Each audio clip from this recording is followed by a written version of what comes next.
Who were the gods of the Force? Some of the most powerful Force users in all of Star Wars were the gods of the Force, or better known as the Mortis gods. This family had one of the most important arcs in the Clone Wars TV show, and whether you've seen the Clone Wars show or you haven't seen it, their story dates back way beyond that. So, let's get right into it. The Mortis gods family consisted of the father, the son, and the daughter, and well, technically also the mother that I'll get into shortly. Anyways, the daughter represented the light side of the Force, the son represented the dark side of the Force, and the father, well, he represented a balance between the two. In Legends, the family lived on a jungle planet which took place about 100,000 years before the Battle of Yavin, so a long time ago. The three lived on this planet and they had a servant who was a mortal human that had an unknown name. She attended to the daughter, the son, and the father. Eventually, she became so welcomed into the family that she ended up becoming the mother. The mother was very good at keeping peace between the son and the daughter, considering they would always go back and forth because they had different natures of the light and the dark side. She kept them very peaceful and calmed in a way. Now, this was the problem. The daughter, the son, and the father were all immortal, but the mother was not. While the family lived on, she on the other hand grew old, and fear started to set in that she would lose them from dying early. To prevent this, the mother then decided to drink a fountain that was a nexus of dark side Force energy. This was called the Font of Power. She believed this would allow her to become immortal. Then she bathed in the pool of knowledge. This pool would give you knowledge of all past and future. But this was the catch, the mother was mortal, so this pool would affect her differently. This decision then transformed her into a twisted, immortal, dark side entity which made her become Abeloth. Shortly after, the father discovered the forbidden crime that she did and was disgusted by her actions. He then took the son and the daughter and left Abeloth stranded behind.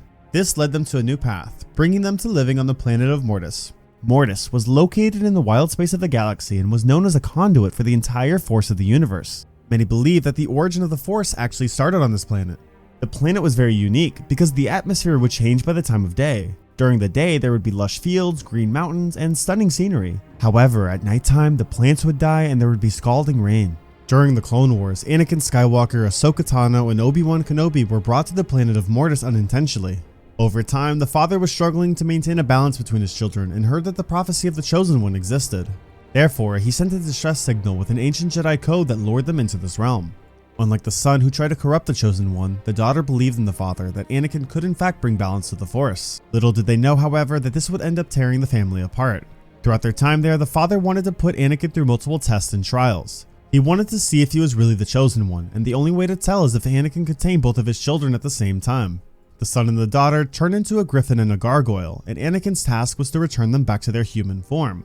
By using his Force abilities, he was able to succeed and reverted them back to their normal self. This made the father realize that Anakin is indeed the Chosen One and that one day he would have to replace him. Anakin declined this offer as his loyalty was with the Jedi Order, and Anakin, Obi-Wan, and Ahsoka then attempted to leave the planet. To prevent them from leaving, the son then captured Ahsoka on their way out, and it led to nothing but chaos.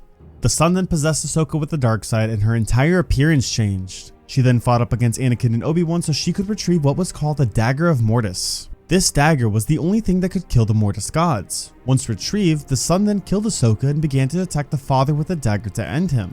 The daughter saw this and quickly got in the way to save her father's life. This ended up stabbing the daughter instead. Although she was dying in the process, she had one final wish, and that was to save Ahsoka. She then transferred all her remaining life force into Ahsoka for her to be revived. After this, the daughter would then take the shape of a convert bird named Morai and become Ahsoka's guardian over the years. We actually see Morai in multiple different moments in Star Wars, such as in the Clone Wars, in Rebels, The Mandalorian, and even the recent Ahsoka show. So going back, after the daughter died, the son then had a new goal, to leave Mortis and cause chaos throughout the galaxy. The father then decided to work with the Jedi to prevent the son from leaving the planet. Anakin was sent to the son to stop him, but instead, he was shown a vision of his future at what was called the Well of the Dark Side. Anakin saw his fight versus Obi-Wan on Mustafar, he saw Padme, and he saw that he would become Darth Vader. Anakin began to feel horrified of all the things that he would do, and he told the son he would do anything to prevent this from happening. The son told him that the only way this would be possible is if he joined him. Anakin then trusted him and decided to take his side, when all of a sudden, he became consumed by the dark side, with his eyes turning a Sith yellow. Shortly after, the father caught a hold of Anakin. To save him from the son's corruption, he erased his memories of everything he witnessed. So now, Anakin could not remember any vision he saw of the future. He then returned him back to his natural form. Obi-Wan, Ahsoka, Anakin, and the father all teamed up to end the son once and for all. The father knew how dangerous he was, so he then made the choice to stab himself in the chest with the Dagger of Mortis. Because they were connected, this would then remove the immortality of the son and strip him of his force powers.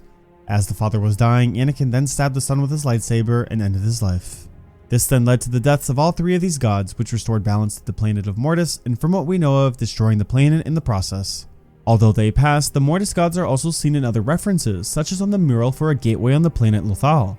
This gateway would then lead to the realm of the World Between Worlds. For more about what the World Between Worlds was, I did attach a video up above that should help a little bit more.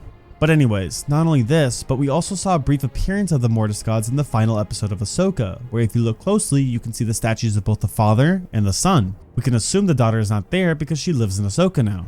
I hope this video helped you learn a little bit more of the Mortis gods. Personally, I love their story and it was one of my favorite arcs to watch in the Clone Wars. I'm also super excited to see the future of what their story holds, now that we know that they will connect to both Baylan Skoll and Ahsoka. But what about you? Out of the Mortis gods, which would you consider to be your favorite and why? Let me know in the comments below. Thanks for watching and may the Force be with you, always.